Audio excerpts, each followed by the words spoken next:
I never thought that at 62 years old, I'd be standing in my son's living room listening to him call me a useless parasite. Caleb's words were sharp as knives, cutting through all the years I risked my life to save him, sacrificing everything so he could have a decent life. That night, under the dim light of their house on the outskirts of Crestwood, Oregon, I felt my heart tighten in my chest. I just wanted to tell them I had quit my job so I could take care of the family when my daughter-in-law gave birth. But Caleb didn't give me a chance. And Serena, my daughter-in-law, just gave me a scornful smile and cut me off. "How can you live without a pension these days, Mom?" Vivian, Serena's mother, sitting on the armchair, scanned me with a cold, contemptuous glare. "Ilara, you should be realistic," she said, her voice deep but dripping with sarcasm. "At your age, you can't just sit around expecting them to support you." I turned to Caleb, but he just stayed silent, saying nothing. He had always thought I was useless, incapable of giving him a decent life. He only saw what I couldn't give him. Serena's family was well known. They always looked down on poor people like us. Serena, with her silky blonde hair and a voice that was sweet but sharp, always looked at me like I was inferior. Her parents, especially Vivian, never hid their contempt for me. "I always said she was just a maid," Vivian once said at a family party, thinking I couldn't hear her. What a shame Caleb had to grow up with a mother like that, and how lucky he is to have married my daughter. I tried to stay calm, taking a deep breath. "I quit my job because I wanted to spend more time with you," I said, my voice trembling but trying to be firm. "Serena, you're about to give birth. I thought I could help take care of you after the delivery, or watch the baby when you need to rest." I thought those words would soften them, remind them that I was still his mother, that I wanted to contribute. But Serena just let out a mocking laugh, her gaze as cold as ice. "Postpartum care? What do you know about that? My mother already hired a professional nurse. You would only complicate things." Vivian chimed in, her voice syrupy but full of thorns. "Ilara, taking care of a newborn is a science. You need someone trained, not someone who only knows how to clean houses." The two of them, as if they had rehearsed it, teamed up to humiliate me. I felt my face burn, not from shame, but from the anger rising inside me. I looked at Caleb, hoping he would say something, anything to defend me, but he just sat there scrolling through his phone as if I didn't exist. "Caleb?" I called out, my voice. "Do you really think I'm a burden?" He looked up, his eyes red from the pressure, but with no trace of remorse. "Mum, we need money. The expenses are going to double when Serena gives birth. This isn't a good time for you to stop working. You're still strong. Why don't you keep working?" I froze.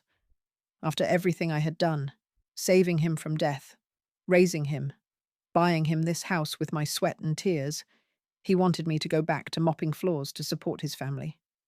I felt a knot in my chest, like someone was squeezing my heart. "Caleb," I said slowly, "I bought this house for you. I paid every single cent with money from overtime, from sleepless nights. Don't you remember?" Serena tossed her hair back, jumping in before Caleb could answer. "You bought the house. That's why we let you stay here. Otherwise, we would have kicked you out a long time ago, right? To some miserable apartment." Vivian nodded, as if it were the most obvious thing in the world. I looked at Caleb, his eyes still glued to his phone. "Caleb?" I said, my voice strangely calm. "Do you really want me to go work cleaning jobs to keep paying for your life while you call me a parasite?" He looked up, frowning as if I were bothering him.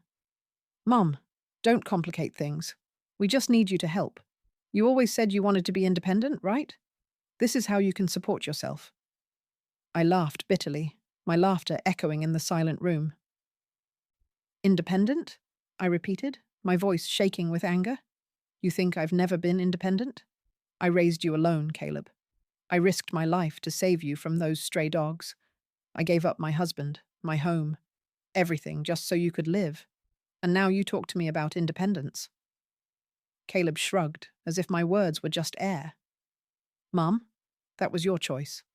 I didn't ask you to do those things. If you don't want to help, just say so. But don't expect us to take care of you. If you have nothing, you get nothing. That word nothing stabbed my heart like a dagger. I looked at Serena. I looked at Vivian. I looked at Caleb. And I realized a painful truth. They never considered me family. I was just a tool, a source of money, someone to push around. The rage inside me exploded, but I forced myself to stay calm. I wouldn't cry. I wouldn't beg. I had given them too much, and it was time to take back my dignity. I turned around, walked to the door, and grabbed the small suitcase I had brought. "Ilara, where are you going?" Vivian shouted, feigning concern. "You can't just leave like this. Caleb is your son." I stopped, turned back, and looked her straight in the eye. "My son," I said, my voice cold as ice. "I saved Caleb from death. I raised him with my entire life. But if he thinks I'm a burden, then from now on I am no longer his mother." Caleb shot up, his face red. "Mum, what are you doing? You can't leave. You owe me. You owe us." I looked at him, the boy I once held in my arms, the one I sang lullabies to every night, and I felt a void where love used to be. "What do I owe you?" I asked, my voice low but sharp. "I paid that debt with blood and tears, Caleb. But you're mistaken. I don't owe you anything." I opened the door, walked out, and didn't look back.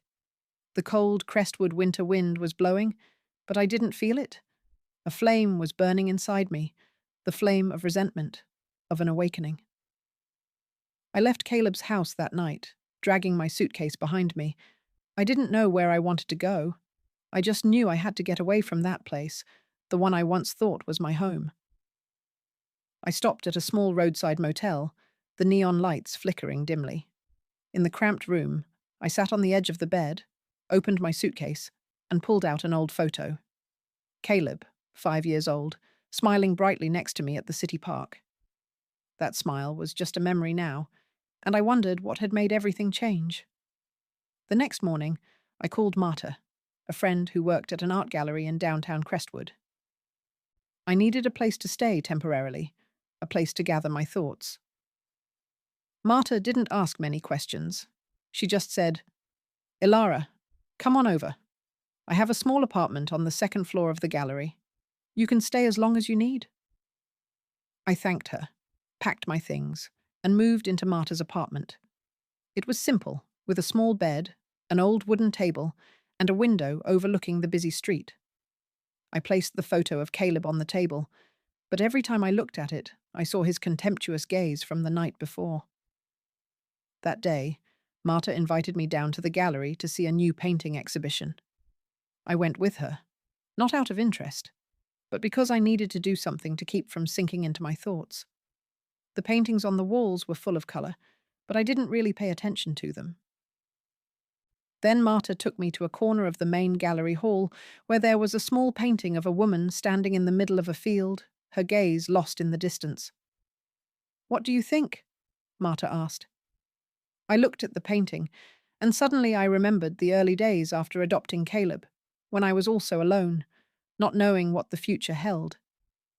I started telling Marta about Caleb, not the story from the other night, but from the distant days when he was little, 30 years ago, after I saved Caleb from the stray dog. I took him to the hospital. The doctor said he needed several surgeries to heal his wounds and recover. I didn't have any money, but I didn't give up. I worked at a tailor shop during the day, cleaned offices at night, and sold homemade cookies at the market on weekends. Every penny I earned went to pay the hospital bills. Caleb was hospitalized for 3 months, and I visited him every day, bringing him old storybooks I bought at the flea market. I would read to him, even though he was too little to understand, just so he knew I was there. When Caleb got out of the hospital, I rented a small apartment on the outskirts of Crestwood. It had only one room with peeling walls and a creaky wooden floor. I placed an old crib for Caleb next to my bed.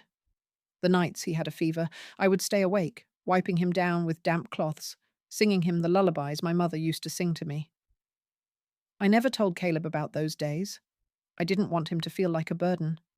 But I clearly remember every moment, every night, sitting at the kitchen table, counting every cent to buy milk, every time I refused to buy new clothes for myself to save up for his new shoes. Caleb grew up, and I tried to give him a normal life.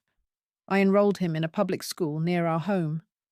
Every morning, I woke up early to make him a sandwich to take, even though my hands ached from working all night. He loved to draw, so I bought him a cheap box of coloured pencils. His drawings, houses, trees, and the image of a woman he called Mom. I taped them all over the wall. I felt proud every time he showed off his good grades at school. Every time the teachers praised him for being smart. I thought that despite the difficulties, I had given him a home. When Caleb was 12, I started working for Sylvie, a wealthy woman who owned a furniture company in Crestwood. Sylvie treated me like a friend, not an employee. She taught me about art, invited me to exhibitions, and sometimes gave me books about painting. I worked for Sylvie for 18 years, from when Caleb started middle school until he graduated from college. Every month, I sent Caleb money, even after he had moved out to live with Serena. I never told him I worked overtime to pay his college tuition, that I turned down Sylvie's invitation to study painting to save money for him. When Caleb married Serena, I gave them the house on the outskirts of Crestwood. I had spent 10 years saving to buy it, working tirelessly, even neglecting my own health. The day they moved in, Serena hugged me and said, "You are a wonderful mother, Ilara." Caleb also took my hand and promised, "One day, I will take care of you, Mum." I believed them. I thought it was the reward for my years of sacrifice. But now, sitting in Marta's apartment, looking at Caleb's photo, I realized those promises were just empty words. On the third day in the apartment, I received a message from Caleb. "Mum, we need to talk. You can't just leave like this. I'm sorry for what I said." I looked at the message, my hands trembling. A part of me wanted to call him back. I wanted to believe that he was truly sorry. But then I remembered his contemptuous look. I remembered how Serena and Vivian had humiliated me. I didn't reply. Instead, I walked to the nearby grocery store and bought a lottery ticket, like a subconscious habit. I didn't think much of it. I just wanted to do something to forget the pain. That night, I was watching the news on the apartment's TV. The anchor read the lottery results, and I distractedly checked the ticket in my pocket. The first number matched, then the second, the third. My heart started beating faster. When the last number matched, I could barely breathe. 9 million. I checked it again, this time on my phone, and then I called the lottery center to confirm. The person on the other end of the line said with a cheerful voice, "Congratulations, Mrs. Vane. You are the grand prize winner." I just sat there, the lottery ticket in my hand, not knowing what to do. I thought that if nothing had happened, I would have given the money to Caleb the day Serena gave birth. I imagined the scene, him hugging me, thanking me, calling me Mom, with all his love. But after the other night, after the insults, I wasn't so sure anymore. I put the lottery ticket in a wooden box on the table next to Caleb's photo. I didn't tell anyone, not even Marta. I needed time to think. A few days later, Marta invited me to lunch at a small cafe near the gallery. While we were chatting, Vivian suddenly appeared. She walked in wearing an expensive fur coat, a fake smile on her lips. "Ilara, I heard you were here," she said, sitting down uninvited. "Caleb is very sad. You can't be angry with him forever. He's your son, and he needs you." I looked at her, not responding. Vivian continued, her voice syrupy but calculating. "I know you're angry about what was said, but you have to understand Caleb and Serena are under pressure. They're going to have a baby. If you don't help, it will be very difficult for them. I heard there's a job at the nursing home. They pay pretty well. You should give it a try." I gripped my coffee cup, trying to stay calm. "Vivian," I said slowly, "I gave Caleb everything. A home, a life, everything I had. He thinks I'm a burden. so I have nothing left to give." She frowned, as if I had just said something absurd. "Ilara, you can't abandon your son. You're his mother. You have a responsibility." I stood up. I took out my wallet to pay for the coffee. "Responsibility?" I said, looking her straight in the eye. "I paid that debt a long time ago, but if Caleb wants me to come back, let him come and tell me himself. You are a nobody here." I walked out of the cafe, not waiting for her response. I had thought I could keep the $9 million a secret, keep it in the wooden box next to Caleb's photo, waiting for a day when my anger subsided. Maybe then I would give it to my son. But after the encounter with Vivian at the cafe, her words were like a flame that burned away the little hope I had left. I couldn't keep living in the illusion that Caleb would change, that he would see me as a mother. That night, in Marta's small apartment, I opened the wooden box, looked at the lottery ticket, and made a decision. I would not let anyone look down on me anymore. The next morning, I called a lawyer named Victor, recommended by Marta. Victor had a small office in downtown Crestwood with wooden shelves full of legal documents. I walked in, carrying the lottery ticket and the confirmation papers from the lottery center. "Mrs. Vane?" Victor said, adjusting his glasses. "Congratulations. This is a considerable sum, but you need to protect it. Have you told anyone?" I shook my head. "No one knows yet. I want to keep it safe, and I need you to help me organize everything." Victor nodded, starting to take notes.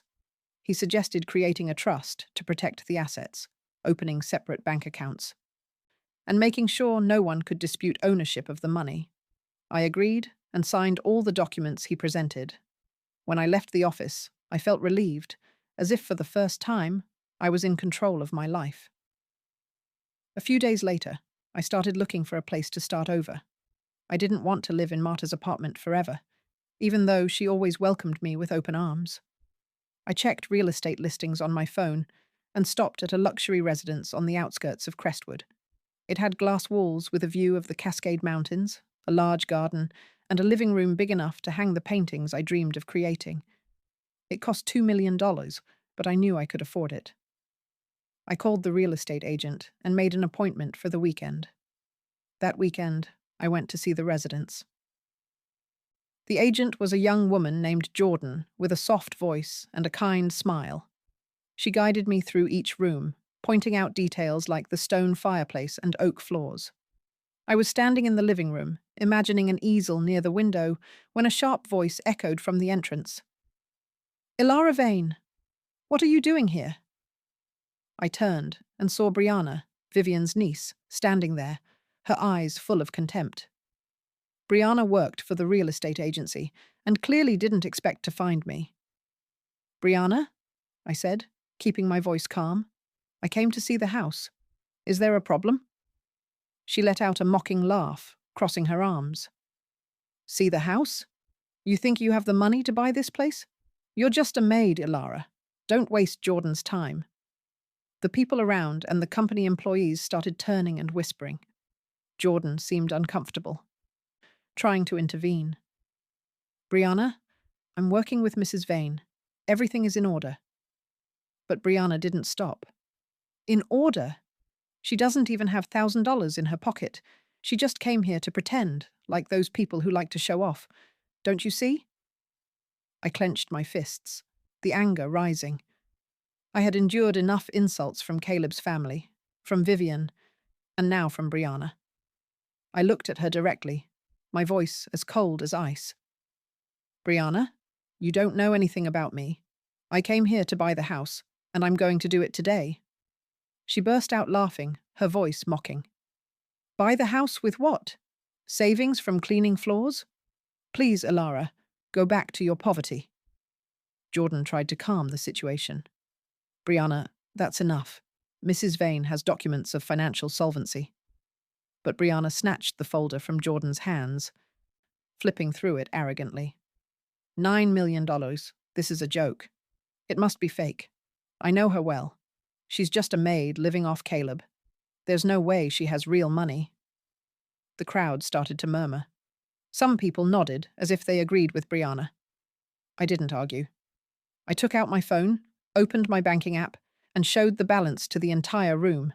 $9 million. There were audible gasps. Brianna's face went pale. Her lips trembled. "Where did you get that money?" she stammered. "I won the lottery," I said, my voice firm. "And I don't need you to believe me or not. Jordan, I want to sign the contract for this residence right now." Jordan nodded quickly, preparing the papers, her eyes shining with excitement. Brianna stood there, rigid, as if she had just been slapped. A middle-aged man, the company manager, approached, looking at Brianna with a frown. "You have insulted a client, Brianna. Get out of here right now." Brianna tried to argue, but the manager cut her off. "Enough. You're suspended. We will consider your termination." I didn't look at Brianna as she left, shooting me a venomous glare. I signed the contract, transferred the $2 million, and received the keys to the residence. Jordan hugged me, whispering, "You are amazing, Mrs. Vane. Thank you for trusting me." I smiled, but inside the anger still lingered. Brianna was just a small part of the people who had looked down on me, and I knew the story wasn't over. A few days later, I moved into the residence. I bought a new easel, a set of paints, and began to paint. The first brush strokes were clumsy, but I was in no hurry. I wanted to find myself again, just as Sylvie had encouraged me to do. But then, one afternoon, Caleb showed up at my front gate. I saw him through the security camera standing there, hands in his pockets, a tired look on his face. I didn't open the gate. Instead, I received a message from him. "Mum, I heard you won the lottery. Why didn't you tell me? We need to talk." I looked at the message, my fingers sliding across the screen. I replied, "Caleb, if you want to talk, come as a son, not as someone asking for money." He didn't respond. But that night, Serena called. Her voice was syrupy, completely different from the other night. "Mum, Caleb is very sorry. We want to invite you to dinner at our house. You are family, and we need you." I held the phone, listening to Serena's voice, and I realized one thing. They weren't sorry for insulting me. They were sorry for losing the chance to get their hands on the $9 million. I didn't answer right away. Instead, I went out into the garden. I stood under the sunset looking at the Cascade Mountains in the distance. I had saved Caleb. I had raised him with my entire life, but now he only saw me as a bank. I replied to Serena, "I'll come to dinner, but don't expect anything from me." That night, I got ready to go to Caleb's house. I put on a simple dress, no jewelry, no ostentation. I wanted to face them, not to reconcile, but to make it clear. I was no longer the mother they could push around. When I arrived, Caleb opened the door, forcing a smile. "Mom, come in. I'm sorry for what I said." Serena stood behind him, her hand on her pregnant belly, a calculating look in her eyes. Vivian was sitting at the table with her usual fake smile. "Ilara, what a joy to have you back," she said, her voice overly sweet. Dinner began, but no one mentioned the other night. Instead, Serena asked about the residence. "I heard you bought a very nice house, Ilara. Is it true?" I nodded, taking a sip of water. "Yes. I won the lottery, so I thought it was time to live for myself." Caleb coughed, looking at me. "You won the lottery? How much was it, Mum?" I looked him straight in the eye, my voice slow. $9 million. But don't worry, I don't plan on spending it all on myself." There was a silence. Serena smiled, but I saw how she clutched her napkin. Vivian intervened. $9 million. Ilara, what do you plan to do with that money? Caleb and Serena are having a baby. You should think about your grandchild's future." I put down my silverware, looking at each of them.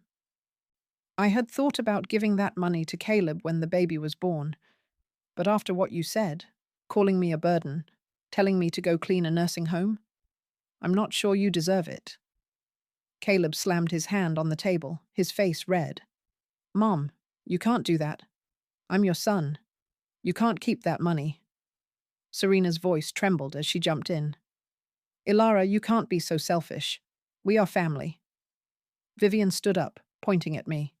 You're heartless, Ilara. Who do you think you are, hoarding that money when no one needs it? I stood up, looking at them, my voice as cold as ice. Family?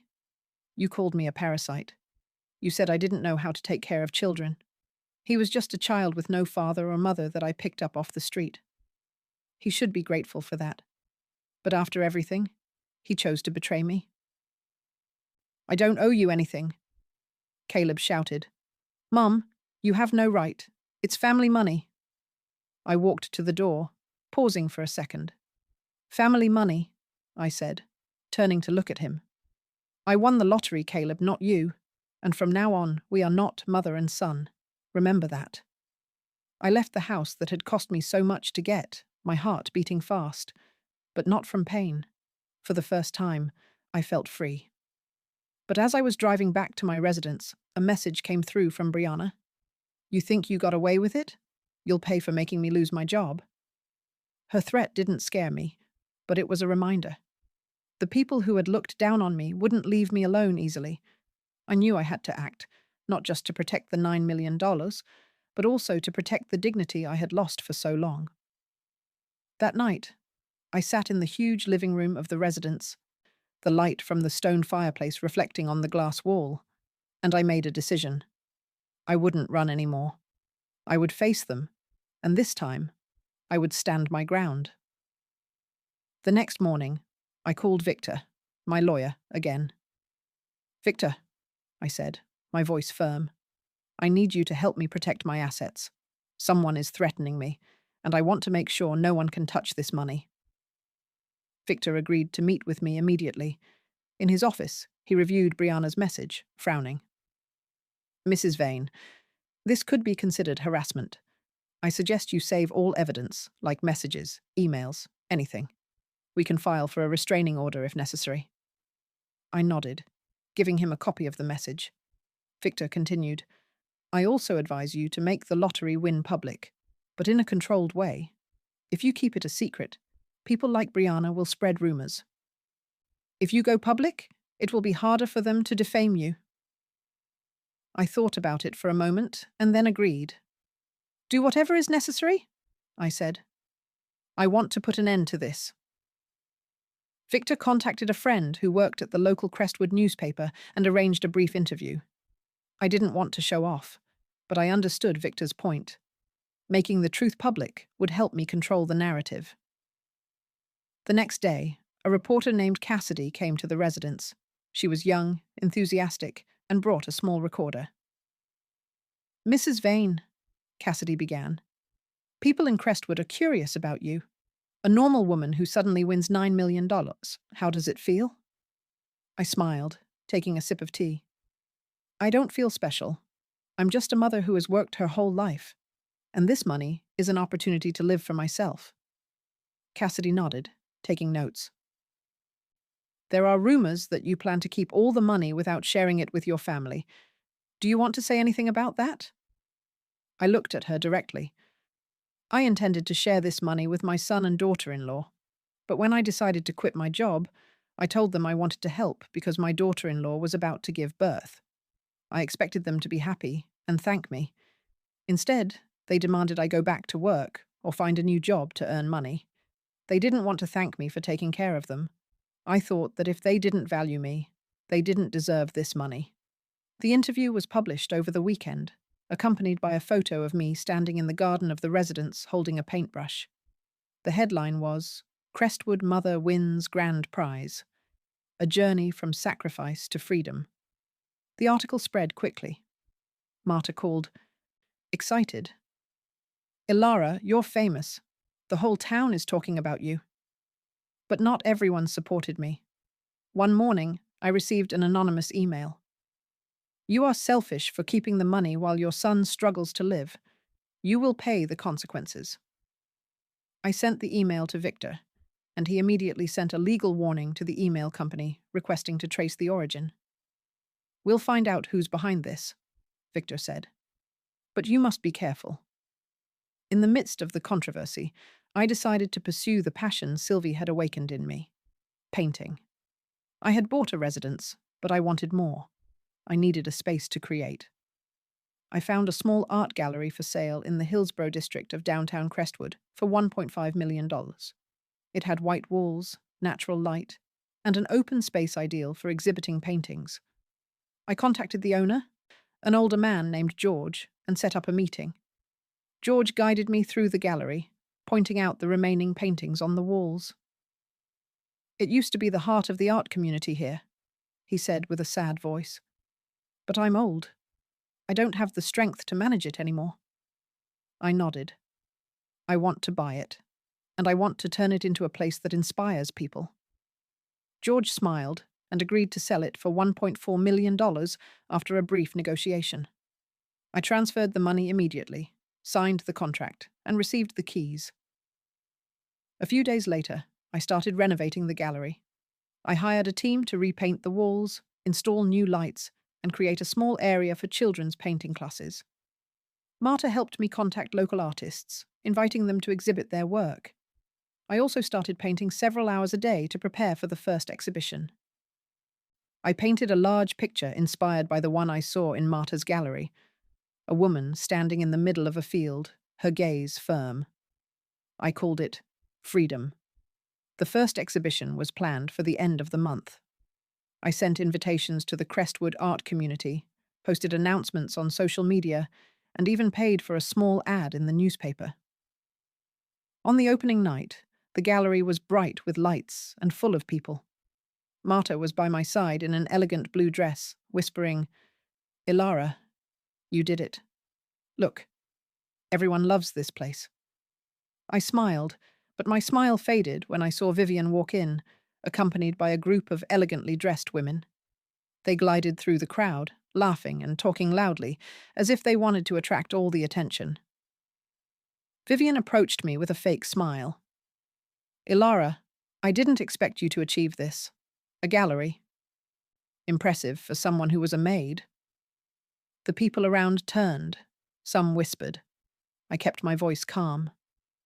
"Vivian, I'm not a maid anymore. This is my dream, and I'm living it." She let out a mocking laugh. "Dream? You think a few paintings and lottery money make you an artist?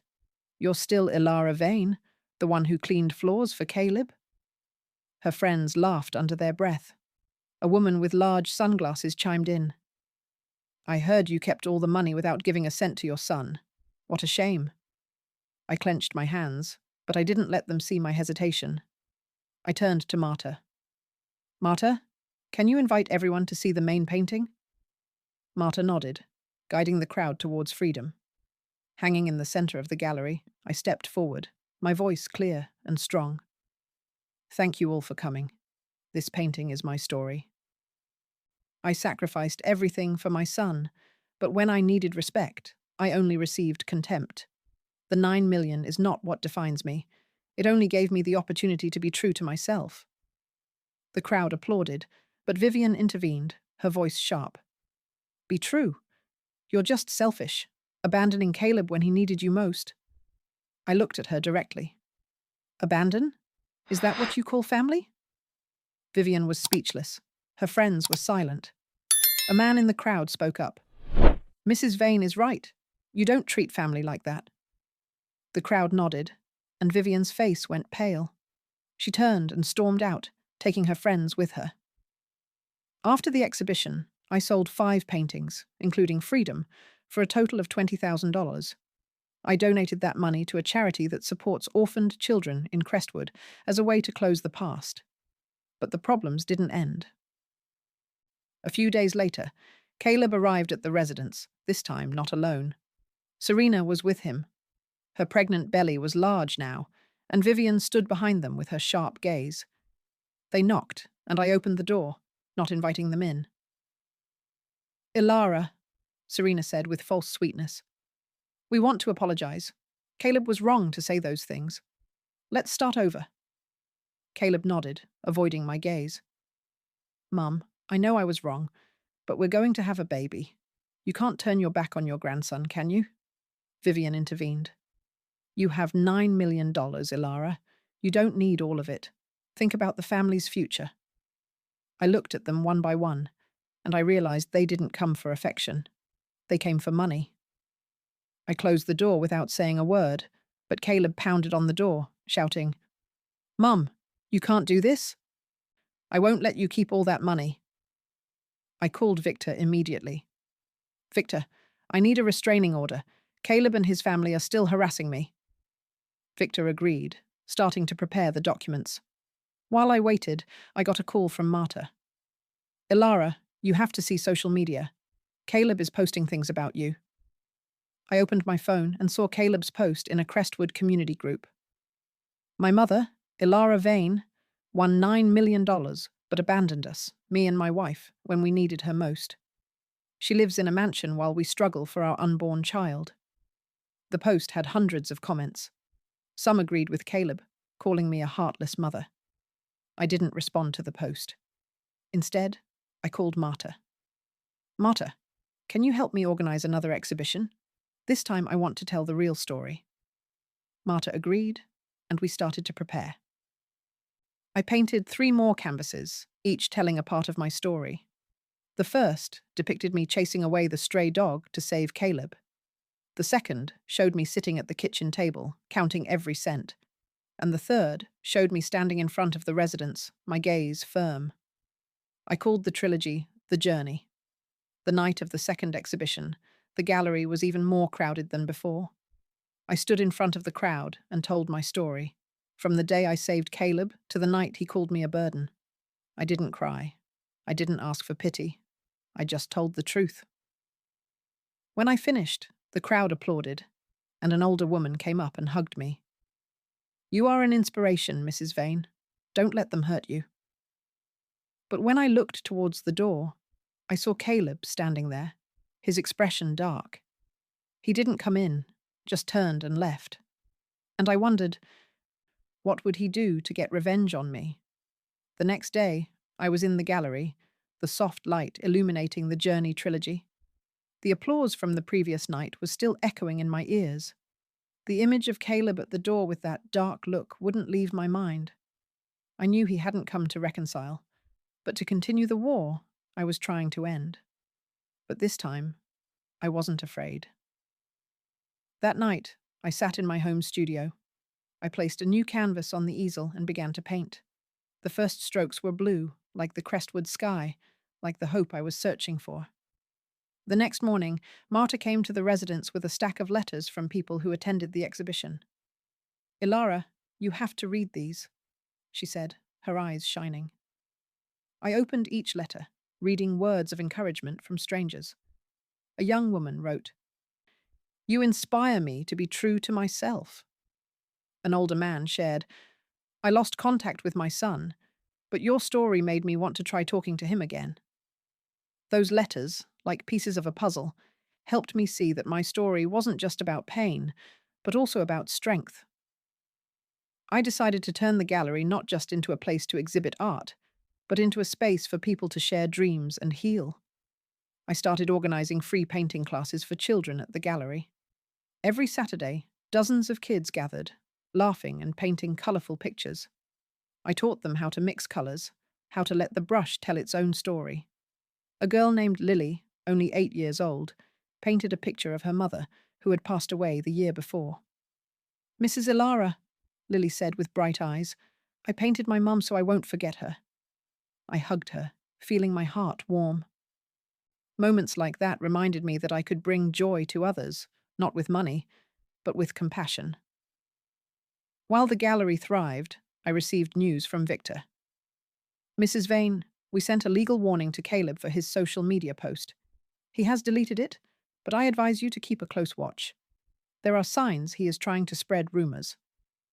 I nodded over the phone, thanked Victor, and checked social media.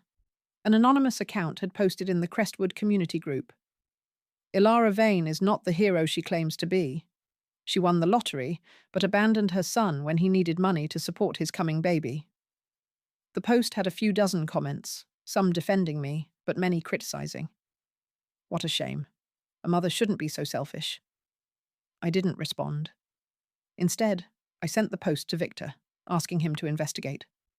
A few days later, Marta invited me to an art workshop in Crestwood, where local artists shared techniques and experiences.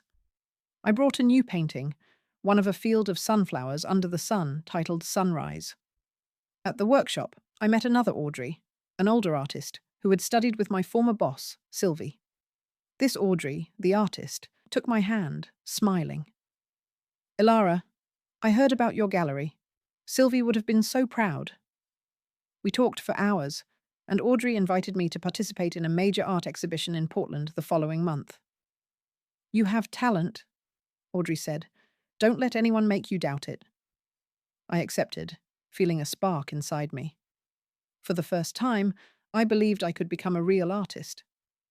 But as I prepared for the exhibition in Portland, Caleb reappeared, this time through a letter sent to the gallery. "Mum," the letter read, "I know I was wrong. I don't want the money anymore. I just want you to forgive me. Please, let's meet." I read the letter, clutching the paper. A part of me wanted to believe Caleb. I wanted to see the little boy who used to draw next to me again. But then I remembered the anonymous post. I remembered his dark look outside the gallery. I didn't reply to the letter, but I kept it in a drawer as a reminder that I couldn't let my emotions cloud my judgment. The exhibition in Portland was a turning point. I brought 5 paintings, including Sunrise and the Journey trilogy. On the opening night, the hall was packed, from collectors to art students. I stood by my paintings, answering questions from visitors. A collector named Eleanor bought Sunrise for $15,000, saying it reminded her of her own journey of overcoming hardship. I sold 3 other paintings for a total of $35,000, donated half the money to the children's charity, and used the rest to expand the gallery. One morning, as the exhibition ended, Audrey hugged me. "Ilara, you have found your light. Don't let it go out." Upon returning to Crestwood, I felt more confident, but the problems resurfaced. One morning, I opened social media and saw a viral video. Caleb sitting in a cafe, live streaming with tears rolling down his cheeks. "My mother, Ilara Vane, has abandoned me," he said, his voice breaking. "I just wanted her to love me, but she chose money and fame. I'm about to have a child, but she doesn't care." The video had thousands of views. The comments were filled with outrage. "A mother like that doesn't deserve respect." Poor Caleb. He just wanted a family. I called Victor immediately. "Mrs. Vane," he said, "this is public defamation. We can sue, demand he take down the video, and seek damages." I agreed, but I wanted to do more. I didn't just want to protect myself. I wanted to tell the truth. I contacted Marta, and we planned a live stream from the gallery. "Ilara, are you sure?" Marta asked. "It will be a big step." I nodded. I have nothing to hide. People deserve to know the truth. The night of the live stream, I sat in front of the camera in the gallery with the Journey trilogy hanging behind me. Marta handled the technical side, her look full of encouragement. I took a deep breath and began to speak. "Hello, everyone.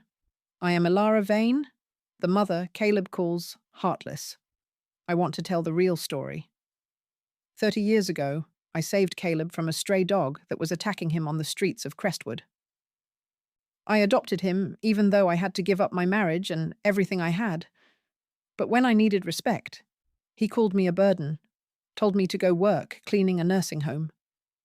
I paused, showing scanned copies of the adoption certificate and the college tuition receipts I paid for Caleb on screen. "I won $9 million, I continued, "and I plan to share it with Caleb.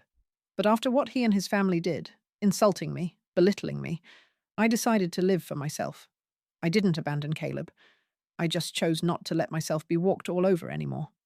I ended by inviting everyone to the gallery, where I would be donating $10,000 to the children's charity.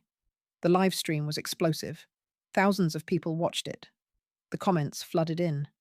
"Ilara, you are an inspiration. Caleb should be ashamed for defaming you." Some skeptics asked, "If you loved Caleb, Why did you cut off communication? I replied directly, loving someone doesn't mean letting them take advantage of you.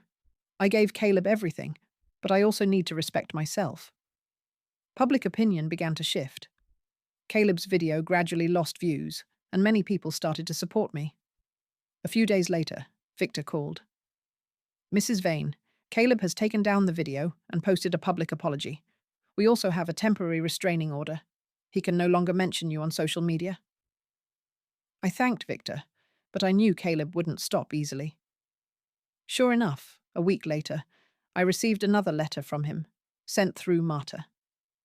Mom, the letter said, I don't want a war. I just want you to come back. I promise to change. I read the letter, but I didn't reply.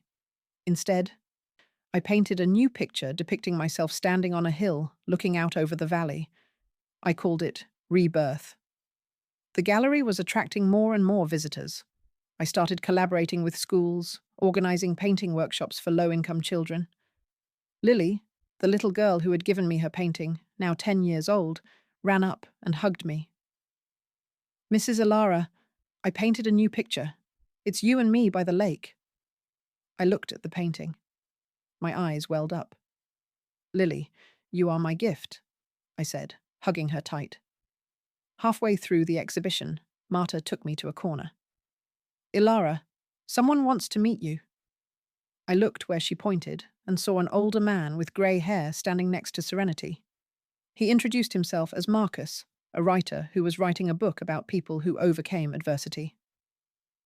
Mrs. Vane, Marcus said, your story is a chapter I want to tell.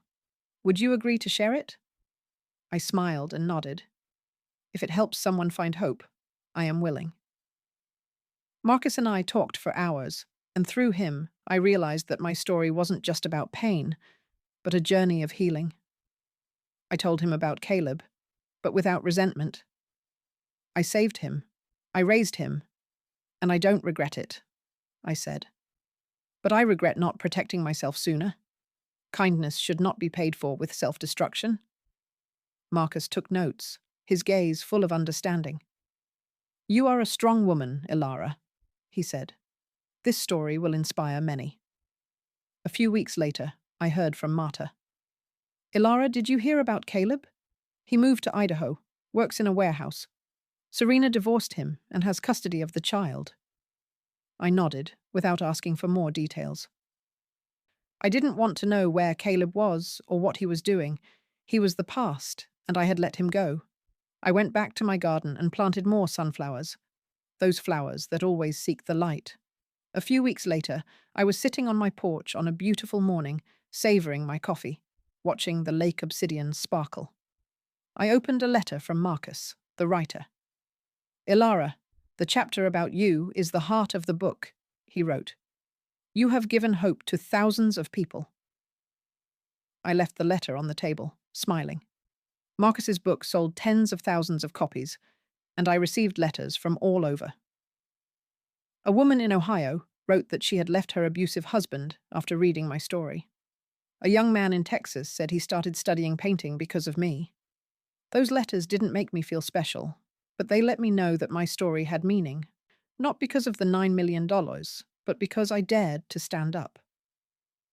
My gallery is now the center of Crestwood's art community. Every Saturday I teach painting classes for children and on Thursdays for adults. Justine, the friend I met in painting class, now has her own exhibition, and we often sit down for tea, laughing about the days we were afraid of change. Lily, now 11, still comes every week, bringing her vibrant paintings. Last week, she gave me a drawing of me standing by the lake, smiling. Mrs. Ilara, I want to grow up and be strong like you, she said. I hugged her and said, You are already strong, Lily. Just hold on to that. I no longer have contact with Caleb, Serena, or Vivian. Marta told me that Caleb moved to Idaho, works in a warehouse, and lives alone after Serena divorced him. She has custody of their daughter, and I have never met my granddaughter. Once I received a letter with a photo of a blonde girl in a note. This is your granddaughter, Ilara. Don't you want to meet her? I looked at the photo. I felt a pang in my heart, but I knew it was a trick. I put the photo in a drawer without responding. Caleb and his family lost the house I bought them. They lost each other, and they lost me. I don't take pleasure in that, but I no longer feel I have to fix their lives. The other day, I finished a new painting depicting a path leading to the sea with a brilliant red sunset. I called it Eternal Freedom. When I hung the painting in the gallery, I stood in silence, realizing how much had changed. I used to think my value was in being a mother, a caregiver. I dedicated my whole life to Caleb, hoping my love would be enough. But love cannot be one-sided. I learned that dignity is something no one can take from you unless you let them, and I won't let them anymore. I went out to the garden and cut some sunflowers to put in a vase. As I placed the vase on the table, I opened an old letter from Sylvie, my late boss. "Ilara, you have a flame inside you. Don't let anyone put it out." I smiled, feeling that Sylvie was here, proud that I had kept that flame burning. I don't regret saving Caleb or loving him, but I regret letting my kindness become a burden, not setting boundaries sooner. That lesson, that I deserve to live for myself, has changed me forever. I sat on the porch looking at the lake and thought about the people who read my story. I hope they understand that whether at 62 or 72, it's never too late to start over. Our worth is not in the roles others impose on us, but in how we rise, how we choose our passion, and live with authenticity. I took the last sip of coffee, set down the cup, and picked up my paintbrush. A new painting was waiting, and I knew it would speak of hope.